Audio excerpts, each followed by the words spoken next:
Assalamualaikum, halo semuanya. Sekarang kita coba ya membaca 1 jam bersama saya membaca. Saya nggak tahu sejam apa ya. Kalau saya ingin ya kurang lebih sejam kita akan baca. Dan sekarang kita akan coba baca Harry Potter 1. Kemarin sudah kita coba mengulas tentang Harry Potter. Bukan mengulas, kita coba lihat sebelum membaca covernya, siapa pengarangnya, penerbit, dan buku yang saya baca ini ada terbitan keberapa sudah saya bacakan. Kalau tapi saya waktu membaca ini, dari judul ini saya agak bertanya-tanya kenapa ya diterjemahkan oleh Ibu Listiana Sri Santi ini sebagai Harry Potter dan Batu Bertuah. Kalau sorceress ini kan sorcerer kan artinya penyihir ya, dukun, penyihir. Kenapa harus batu bertuah, bukan batu milik seorang, batu penyihir gitu, batu milik seorang penyihir kan, sorcerer stone. Philosopher stone juga bisa dibilang orang yang memiliki kekuatan, philosopher ya, orang yang memiliki kemampuan lebih. Kenapa tidak diterjemahkan seperti itu? Saya heran juga sih. kepo aja. Saya nggak tahu kenapa diterjemahkan seperti itu. Bahasa Inggris saya juga nggak terlalu baik ya. Oke, kita mulai membaca ya. Harry Potter dan Batu Bertuah, chapter 1. Anak laki-laki yang bertahan hidup. Mr. and sebelum dimulai saya ini dulu mau minta maaf dulu kepada teman-teman kalau saya bacanya kurang baik, saya bacanya kurang jelas, mohon dimaafkan. Kemudian kalau misalnya ada pengucapan terutama nama kepada berbagai pihak, saya mohon maaf sebelumnya. Mungkin saya tidak mengerti cara bacanya sehingga saya salah, mohon dikoreksi kalau ingin dikoreksi, tapi saya mohon maaf dulu sebelumnya ya, dengan segala keterbatasan saya. Oke. Anak laki-laki yang bertahan hidup. Mr. and Mrs. Dursley yang tinggal di Private Drive nomor 4 bangga menyatakan diri bahwa mereka orang-orang yang normal. Untunglah. Mereka tak bisa diharapkan terlibat dengan sesuatu yang ajaib atau misterius, karena mereka sama sekali tak percaya omong kosong seperti itu. Mrs. Dursley adalah direktur Grunnings, perusahaan yang memproduksi bor. Dia laki-laki besar, gemuk, nyaris tanpa leher. Walaupun kumisnya besar sekali, Mrs. Dursley kurus, berambut pirang. Lehernya 2 kali panjang leher biasa. Baginya ini menguntungkan karena kegemarannya untuk menjulurkan leher di atas pagar-pagar, mengintip para tetangga. Suami istri Dursley mempunyai seorang anak laki-laki kecil bernama Dudley mungkin. Dan menurut pendapat mereka, di dunia ini tak ada anak lain yang sehebat Dudley. Keluarga Dursley memiliki segalanya yang mereka inginkan, tapi mereka juga punya rahasia, dan ketakutan terbesar mereka adalah kalau ada orang yang mengetahui rahasia ini. Mereka pikir mereka pasti tak tahan kalau sampai ada yang tahu tentang keluarga Potter. Mrs. Potter adalah adik Mrs. Dursley, tapi sudah bertahun-tahun mereka tidak bertemu. Mrs. Dursley malah berpura-pura tidak punya adik, karena adiknya dan suaminya yang tak berguna itu tak layak sama sekali menjadi kerabat keluarga Dursley. Mr. dan Mrs. Dursley bergidik memikirkan apa kata tetangga mereka jika keluarga Potter muncul di jalan mereka. Keluarga Dursley tahu bahwa keluarga Potter juga punya seorang anak laki-laki kecil, tetapi mereka belum pernah melihatnya. Anak ini salah satu alasan bagus lain kenapa mereka tak mau dekat-dekat keluarga Potter. Mereka tak ingin Dudley bergaul dengan anak seperti itu. Ketika Mr. dan Mrs. Dursley bangun pada hari Selasa pagi yang mendung saat cerita ini akan dimulai, tak ada tanda-tanda di langit berawan di luar bahwa akan terjadi hal-hal misterius dan aneh di seluruh negeri. Mr. Dasri bersenandung ketika dia mengambil dasinya yang sangat membosankan untuk dipakai bekerja, dan Mrs. Dasri bergosip riang seraya berkutat dengan Dudley yang menjerit-jerit dan mendudukkan anak itu di kursi yang tinggi. Tak seorang pun dari mereka melihat seekor burung hantu besar kuning kecoklatan terbang melintas jendela. Pukul 8:30, Mr. Dasri memungut tas kerjanya, mengecup pipi Mrs. Dasri, dan mencoba mengecup Dudley, tapi gagal, sebab sekarang Dudley ngadat dan melempar-lempar serealnya ke dinding. Dasar anak-anak, Mr. Dasri sambil masuk ke dalam mobilnya dan memundurkannya keluar dari garasi rumah nomor 4. Di sudut jalanlah pertama kali dia menyadari ada sesuatu yang aneh. Seekor kucing membaca peta. Sekejap Mr. Darcy tidak menyadari apa yang telah dilihatnya. Kemudian dia menoleh untuk melihat sekali lagi. Ada kucing betina berdiri di ujung jalan private drive, tapi sama sekali tak kelihatan ada peta. Rupanya tadi cuma khayalannya. Pasti itu tipuan cahaya. Mr. Darcy mengejapkan matanya dan memandang kucing itu. Si kucing balas memandangnya. Saat Mr. Darcy berbelok di sudut dan meneruskan perjalanannya, dia memandang kucing itu lewat kaca spion. Kucing itu sekarang sedang membaca papan jalan bertulisan private drive. Bukan membaca, melainkan memandang papan jalan itu. Kucing tidak bisa membaca peta ataupun papan jalan, Mr. Darcy. Mr. Darcy menggelengkan kepala dan mencoba melupakan kucing itu. Selama mengendarai mobilnya ke kota, yang dipikirkannya hanyalah pesanan bor dalam jumlah besar yang didapatnya hari ini. Tetapi menjelang masuk kota, bor tergusur keluar dari pikirannya oleh sesuatu yang lain. Sementara terjebak macet seperti biasanya, dia melihat banyak orang berpakaian aneh. Orang-orang yang memakai jubah. Mr. Darcy tak tahan melihat orang-orang yang berpakaian aneh-aneh, dandanan anak-anak muda zaman sekarang. Dia kira jubah blow-on itu sedang mode. Dia mengetuk-ngetuk jarinya pada kemudi mobil dan menatap serombongan orang aneh yang berdiri cukup dekat. Mereka sedang berbisik-bisik dengan tegang. Mr. Darcy sebal sekali melihat bahwa dua di antara mereka sama sekali tidak muda lagi. Yang pakai jubah hijau zamrud itu bahkan lebih tua dari dia. Kelewatan benar. Tetapi kemudian terlintas di benaknya bahwa mereka mungkin sengaja berdandan seperti itu. Mereka pasti sedang mengumpulkan dana entah untuk apa.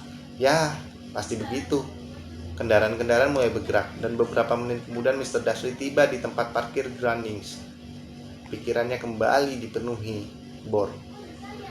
Mr. Darcy selalu duduk membelakangi jendela di kantornya di lantai 9. Jika tidak, mungkin sulit baginya untuk berkonsentrasi pada bor pagi itu. Dia tidak melihat burung-burung hantu terbang berseliweran di siang hari, meskipun orang-orang lain di jalan melihatnya.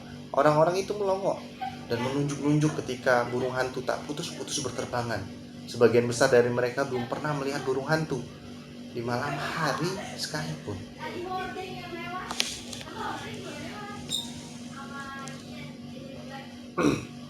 Tapi Mr. Darcy melewatkan pagi yang normal tanpa gangguan burung hantu. Dia berteriak pada 5 orang yang berbeda.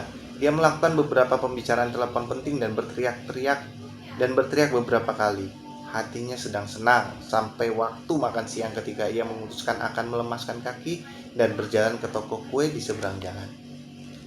Dia sudah lupa sama sekali pada orang-orang berjubah sampai dia melewati segerombolan lagi di sebelah toko kue. Dia menelik gusar kepada mereka. Dia tidak tahu kenapa, tetapi mereka membuatnya resah. Rombongan yang ini juga berbisik-bisik tegang, dan dia sama sekali tidak melihat satu pun kotak pengumpulan dana. Saat melewati mereka lagi dalam perjalanan kembali ke kantor, dia mendengar beberapa kata yang mereka ucapkan. Keluarga Potter, betul, begitu yang kudengar. Ya, anak mereka, Harry. Mrs. Darcy langsung berhenti. Ketakutan melandanya. Ia menoleh memandang mereka dan berbisik-bisik itu, seakan mau mengatakan sesuatu, tapi tidak jadi. Dia cepat-cepat menyeberang jalan, bergegas naik ke kantornya. Dengan galak menyuruh sekretarisnya agar tidak mengganggunya, menyambar teleponnya dan sudah hampir selesai menghubungi nomor rumahnya, dan seketika dia berubah pikiran. Dia meletakkan kembali gagang telepon dan mengelus-ngelus kumisnya sambil berpikir, tidak, dia bodoh. Potter bukan nama yang tidak umum. Dia yakin banyak orang yang bernama Potter yang memiliki anak bernama Harry. Kalau dipikir-pikir lagi, dia malah tidak yakin keponakannya bernama Harry. Dia bahkan belum pernah melihat anak itu. Siapa tahu namanya Harvey atau Harlow. Tak ada gunanya membuat cemas Mrs. Dursley. Dia selalu jadi cemas kalau nama adiknya disebut-sebut. Mrs. Dursley tidak menyalahkannya kalau dia sendiri punya adik seperti itu. Tapi orang-orang yang memakai jubah itu sulit baginya untuk berkonsentrasi pada bor sore itu. Dan ketika meninggalkan kantornya pada pukul 5 sore, dia masih cemas sehingga menabrak orang di depan pintu. "Maaf," gumamnya. Ketika laki-laki tua yang ditabrak terhuyung nyaris jatuh, sesaat kemudian baru Mrs. Darcy menyadari. Laki-laki itu memakai jubah ungu. Dia kelihatannya sama sekali tidak marah ditabrak hampir jatuh. Sebaliknya, dia malah menyengir lebar dan berkata dengan suara melengking yang membuat orang-orang lewat menoleh. "Jangan minta maaf, Sir, karena tak ada yang bisa membuatku marah hari ini. Bergembiralah, karena kau tahu siapa? Telah pergi akhirnya. Bahkan magel seperti Anda pun harus ikut merayakan hari ini. Amat sangat membahagiakan ini." Dan laki-laki tua itu memeluk pinggang Darcy lalu pergi. Mrs. Darcy berdiri terpaku di depannya. Dia baru saja dipeluk oleh orang yang sama sekali asing. Seingatnya dia juga disebut magel. Entah apa artinya itu. Dia bingung. Dia bergegas ke mobilnya dan pulang, berharap bahwa semua tadi hanya khayalan. Ini sesuatu yang tak pernah terjadi sebelumnya, karena dia orang yang tak suka berkhayal. Ketika mobilnya meluncur masuk ke pekarangan rumah nomor 4, pertama kali dilihatnya, dan ini tidak membuatnya bertambah lega, adalah kucing betina yang telah dilihatnya tadi pagi. Kucing itu sekarang duduk di atas tembok pekarangannya. Mr. Dursley yakin itu kucing yang sama. Dia punya tanda yang sama di sekeliling kedua matanya. "Hush, hush," Mr. Dursley mengusirnya. Kucing itu tidak bergerak, dia malah menatap galak Mr. Dursley. Dan apa ini perilaku normal kucing? Pikir Mr. Dursley sambil berusaha menenangkan diri. Dia masuk ke rumah. Dia masih bertekad tidak akan mengatakan apa-apa kepada istrinya. Mrs. Dursley melewati hari yang normal dan menyenangkan. Saat makan malam dia bercerita kepada Mr. Dursley tentang ibu tetangga yang punya masalah dengan anak perempuannya dan bahwa Dudley sudah bisa ngomong kalimat baru. "Nggak mau, tak mau." Mr. Dursley berusaha bersikap biasa. Ketika Dudley sudah ditidurkan, Mr. Dursley ke ruang keluarga untuk mendengarkan kabar terakhir dalam berita malam. Dan akhirnya para pengamat burung dari segala tempat melaporkan bahwa burung hantu di seluruh negeri bersikap aneh sekali hari ini. Meskipun burung hantu normalnya berburu di malam hari dan jarang terlihat di siang hari, ratusan orang melihat burung-burung hantu berterbangan ke segala penjuru sejak matahari terbit. Para ahli tidak dapat menjelaskan kenapa burung hantu mengubah pola tidur mereka. Pembawa berita tersenyum. "Sungguh aneh." Dan sekarang kita bergabung dengan Jim McGuffin yang akan menyampaikan ramalan cuaca. "Malam ini akan hujan burung hantu lagi, Jim?" "Wah, Ted," kata peramal cuaca, "aku tak tahu tentang itu. Tetapi bukan cuma burung hantu yang bersikap aneh hari ini. Para pemeriksa sampai sejauh Kent, Yorkshire, dan Dundee bergantian menelponku untuk memberitahu bahwa alih-alih hujan seperti yang kuramalkan kemarin, yang mereka dapatkan adalah bintang-bintang jatuh. Mungkin orang-orang merayakan bonfire night lebih awal, padahal pesta kembang api seharusnya baru mulai minggu depan. Para pemirsa, tetapi malam ini bisa dipastikan hujan akan turun." Mr. Dursley terenyak di kursi berlengannya. Bintang jatuh di seluruh Inggris. Burung-burung hantu berterbangan di siang hari. Orang-orang misterius berjubah di mana-mana dan bisik-bisik tentang keluarga Potter. Mrs. Dursley masuk ke ruang keluarga membawa 2 cangkir teh. Percuma, dia harus mengatakan sesuatu kepada istrinya. Mr. Dursley berdeham panik. Petunia, sayang, belakangan ini ada kabar apa dari adikmu?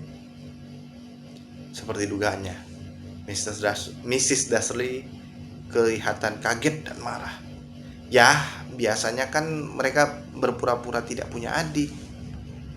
Tidak ada, jawabnya ketus. Memangnya kenapa? Ada berita aneh tadi, gumam Mr. Dursley. Burung-burung hantu, bintang jatuh, dan ada banyak orang bertampang aneh di jalan hari ini.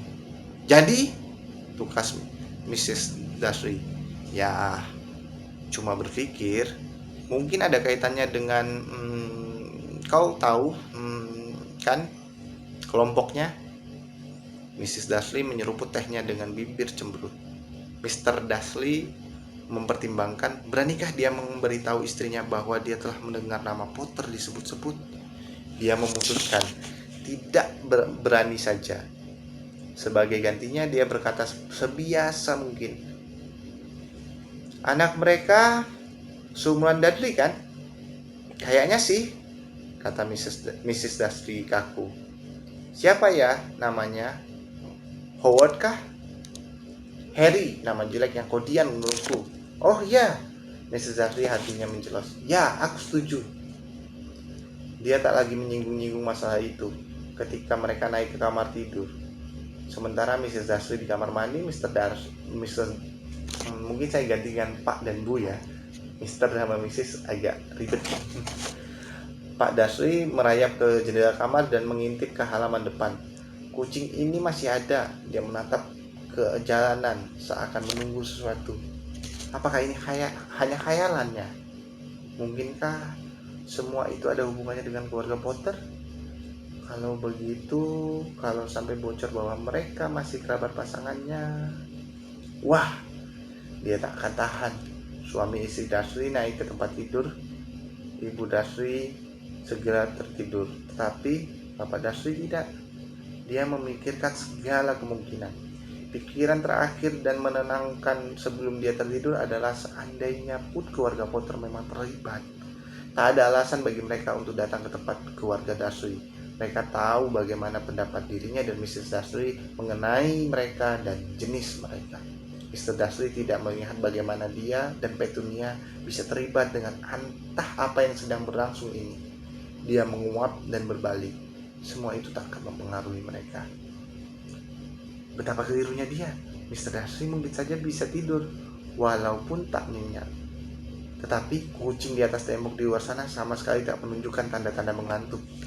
Dia duduk diam bagai patung, matanya memandang tanpa kedip ke sudut private drive dari kejauhan. Ketika ada pintu mobil digabrukkan di jalan sebelah, dia tetap bergeming. Begitu juga ketika ada 2 burung hantu melayang di atasnya, kucing itu baru bergerak menjelang tengah malam. Seorang laki-laki muncul di sudut yang diawasi si kucing. Kemunculan begitu mendadak dan tanpa suara, sehingga kau akan mengira dia muncul begitu saja dari dalam tanah. Ekor si kucing bergerak dan matanya menyipit. Belum pernah ada orang semacam ini di private drive. Dia tinggi, kurus, dan sudah tua sekali. Kalau dilihat dari rambut dan jenggot putihnya yang cukup panjang yang untuk diselipkan di ikat pinggangnya. Dia memakai jubah ungu panjang yang menyapu jalan dengan sepatu bot bergesper dengan hak tinggi. Matanya biru terang dan bercahaya di balik kacamatanya yang berbentuk bulan separuh. Dan hidungnya panjang serta bengkok, seakan sudah pernah patah paling tidak 2 kali. Nama laki-laki ini Albus Dumbledore. Albus Dumbledore tampaknya tidak menyadari bahwa dia baru saja tiba di jalan tempat segala sesuatu dari namanya sampai sepatunya tidak diinginkan. Dia sibuk memeriksa jubahnya, mencari sesuatu. Tetapi tampaknya dia sadari dia diawasi, karena mendadak saja dia mendongak memandang si kucing. yang masih memandangnya dari ujung jalan lain. Entah karena apa, melihat si kucing ini, dia tampak geli. Dia berdesak dan bergumam. Seharusnya aku tahu. Dia sudah menemukan apa yang dicarinya di kantong di sebelah dalam. Ternyata korek api perak. Korek api perak.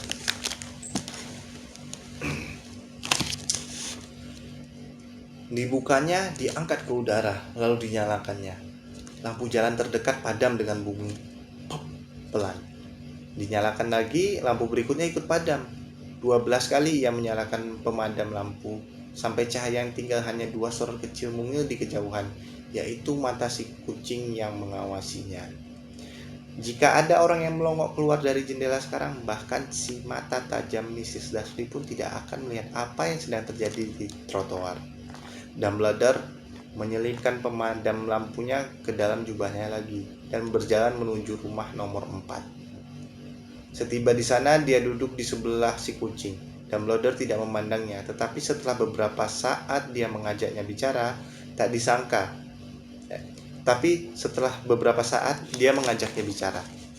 Tak disangka kita bertemu di sini ya, Profesor McGonagall. Dia menoleh dan tersenyum kepada si kucing betina. Tetapi kucing itu sudah tidak ada. Alih-alih kucing, dia tersenyum pada wanita bertampang agak galak yang memakai kacamata persegi, persis bentuk yang melingkari mata si kucing. Wanita itu juga memakai jubah warna hijau zamrud. Rambut hitamnya digelung ketat. Dia kelihatan bingung. Hijau zamrud, warna ungu. Berarti tadi yang ditemui Mr. Dursley mereka berdua ya, yang di dekat kantornya tadi ya. Dan mereka duduk bersebelahan. Bagaimana kau bisa tahu kucing itu aku? Tanyanya. Profesorku.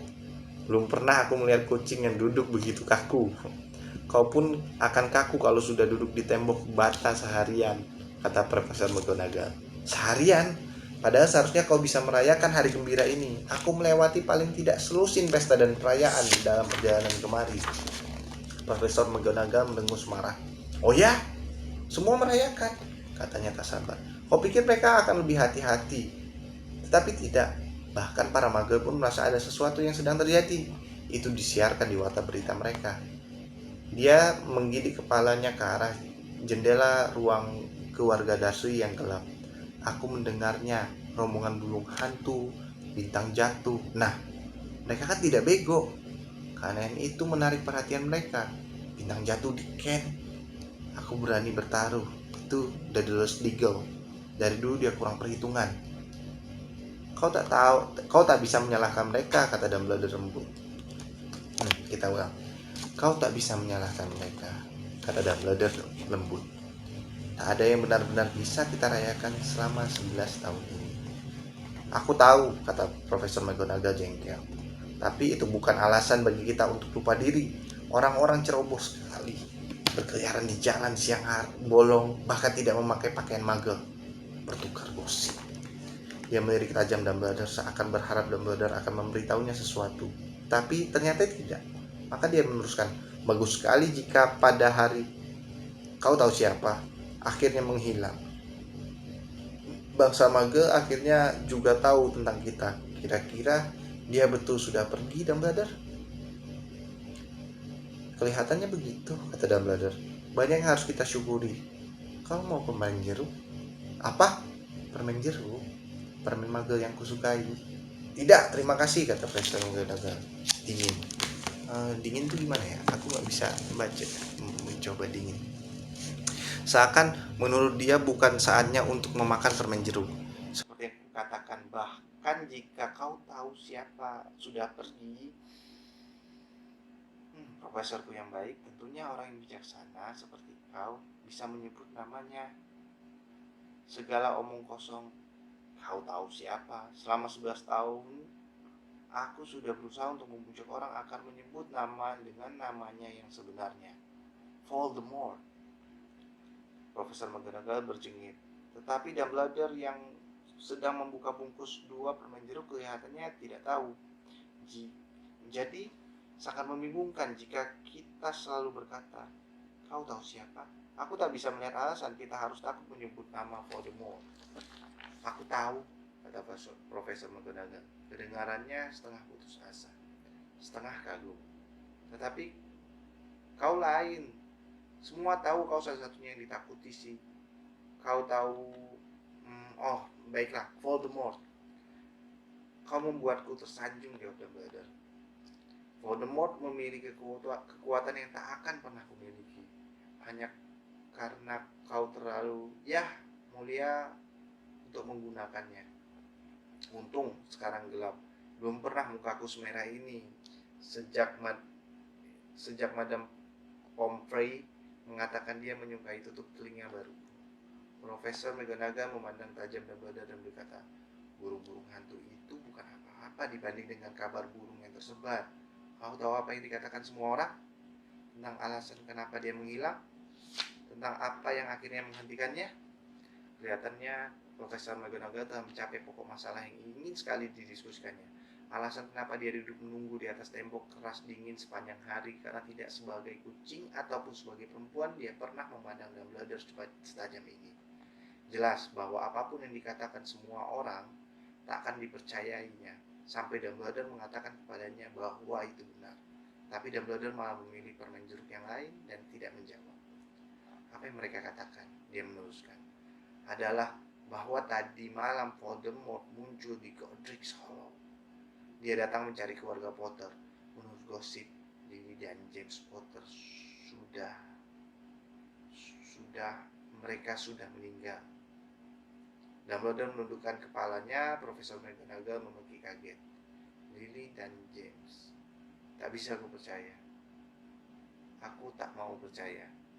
Oh, Albus. Dumbledore mengulurkan tangan dan membelai bahu Profesor McGonagall. Aku tahu, katanya sedih. Suara Profesor McGonagall bergetar ketika dia meneruskan. Itu belum semua. Kata mereka, dia mencoba membunuh anak keluarga Potter, Harry. Tapi dia tidak bisa. Dia tidak berhasil membunuh anak kecil itu. Tak ada yang tahu kenapa atau bagaimana. Tetapi mereka bilang bahwa ketika dia gagal membunuh Harry Potter, kekuatan Voldemort punah, dan itulah sebabnya dia menghilang. Dumbledore mengangguk tanpa bicara. Jadi betul, Profesor McGonagall tergagap. Setelah semua yang dilakukannya, semua orang yang telah dibunuhnya, dia tak bisa membunuh anak yang boleh dikatakan masih bayi. Sungguh mengherankan, mengingat segala upaya untuk menghentikan sepak terjangnya. Tetapi bagaimana mungkin Harry bisa bertahan? Kita cuma bisa menduga, kata Dumbledore. Kita mungkin tak akan pernah tahu. Profesor McGonagall menarik selai tangan sutra dan mengusap mata di balik kacamatanya. Dumbledore menyedot hidung keras sambil mengambil jam emas dalam sakunya dan memandangnya. Jam itu sudah sangat tua. Jarumnya ada 12. Tetapi tidak ada angkanya. Sebagai gantinya, planet-planet kecil bergerak mengitari tepinya. Tapi Dumbledore pasti bisa mengartikannya, karena dia mengembalikan jam itu ke sakunya dan berkata, Hagrid terlambat. Kurasa dia yang memberitahumu bahwa aku akan di sini. Ya, jawab Profesor McGonagall. Dan kurasa kau tidak akan memberitahuku kenapa kau sampai berada di sini. Aku datang untuk mengantarkan Harry kepada bibi dan pamannya. Hanya mereka keluarga yang tinggal sekarang. Yang kau maksud tidak mungkin orang-orang yang tinggal di sini? Seru Profesor McGonagall. Seraya melompat berdiri dan menunjukkan rumah nomor 4. Dumbledore, jangan. Aku sudah mengamati mereka sepanjang hari. Takkan bisa kau temukan 2 orang yang sangat berbeda dari kita seperti mereka. Dan mereka punya anak. Kulihat anak ini merendang-rendang ibunya sepanjang jalan ini, menjerit-jerit minta permen. Harry Potter akan tinggal di sini. Itu tempat yang paling baik untuknya, kata Dumbledore. Bibi dan pamannya akan bisa menjelaskan segala kepadanya kalau dia sudah besar. Aku sudah menulis surat kepada mereka. Surat? Sorry, nggak tahu kenapa tiba-tiba mati. Sampai mana tadi? Oh iya, Sampai justru itu, kata Dumbledore, memandang dengan sangat serius di atas lensa kacamata yang berbentuk bulan separuh.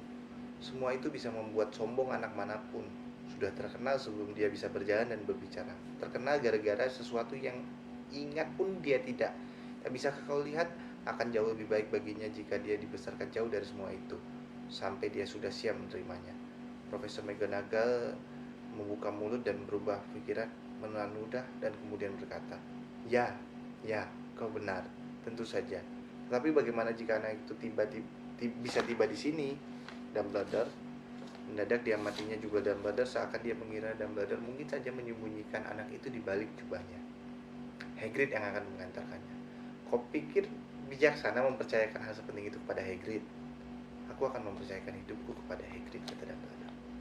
Aku tidak bermaksud mengatakan hatinya tidak berada di tempatnya yang benar, kata Profesor McGonagall menggerunda. Tapi kau tidak bisa berpura-pura tidak tahu bahwa dia ceroboh. Dia kan cenderung apa itu? Derum rendah memecahkan kesunyian di sekitar mereka. Derum itu makin lama makin keras sementara mereka memandang ke ujung jalan mencari-cari lampu kendaraan. Bunyi itu membesar seperti raungan. Sementara mereka berdua menengok ke langit dan sebuah motor luar biasa besar jatuh dari angkasa, mendarat di jalan di depan mereka. Sepeda motor besar itu masih belum apa-apa jika dibandingkan dengan laki-laki yang duduk di atasnya. Tingginya nyaris 2 kali laki-laki dewasa dan 5 kali lebih lebar. Besarnya sungguh kelewatan, dan dia begitu liar. Rambut panjangnya yang hitam dan lebat kusut. Dan jenggotnya yang juga lebat menyembunyikan sebagian besar wajahnya. Tangannya sebesar tutup tempat sampah dan kakinya yang memakai sepatu bot kulit seperti lumba-lumba kecil. Lengannya yang besar berotot memeluk bungkusan selimut. Hagrid, kata Dumbledore lega. Akhirnya. Dan di mana kau dapat sepeda motor itu? Pinjam, Profesor Dumbledore, jawab si raksasa. Pinjam, Profesor Dumbledore, jawab si raksasa, sambil turun dengan hati-hati dari motor itu. Sirius Black muda pinjamkan padaku. Aku dapat dia, Sir. Tidak ada kesulitan kan? Tidak, Sir. Rumahnya nyaris hancur, tapi aku berhasil ambil dia sebelum para muggle berdatangan. Dia tertidur ketika kami terbang melewati Bristol. Dumbledore dan Profesor McGonagall membungkuk ke arah bungkusan selimut. Di dalamnya ada seorang bayi laki-laki tertidur nyenyak. Di jalan sejumput rambut hitam pekat di atas dahinya, mereka bisa lihat luka berbentuk aneh, seperti sambaran kilat. Itukah? Bisik Profesor McGonagall. Ya, kata Dumbledore, bekas lukanya tak akan hilang selamanya. Tak bisakah kau melakukan sesuatu, Dumbledore? Kalaupun bisa, aku tak mau. Bekas luka kadang-kadang akan ada gunanya. Aku sendiri punya bekas luka di atas lutut kiri yang berupa peta jalur kereta api bawah tanah London. Nah, berikan anak itu Hagrid. Lebih baik segera kita bereskan. Dumbledore menggendong bayi dan berbalik menuju rumah keluarga Dursley. Bolehkah aku ucapkan selamat tinggal kepadanya, Sir? Tanya Hagrid. Dia menundukkan kepalanya yang besar, berambut lebat, dan memberi si bayi kecupan yang pastilah membuat gatal gara-gara gesekan kumisnya. Kemudian mendadak Hagrid melolong seperti anjing terluka. Shh, desa Profesor McGonagall. Kau akan membangunkan para muggle. Maaf, bisa Hagrid. Seraya mengeluarkan sapu tangan besar berbintik dan membenamkan wajahnya di dalamnya. Tapi aku tak tahan. Lily dan James meninggal, dan kasihan Harry harus tinggal bersama muggle. Ya, memang sangat menyedihkan. Tetapi kendalikan dirimu, Hagrid. Kau tidak, kita bisa ketahuan, bisik Profesor McGonagall sambil membelai-belai lengan Hagrid dengan amat hati-hati.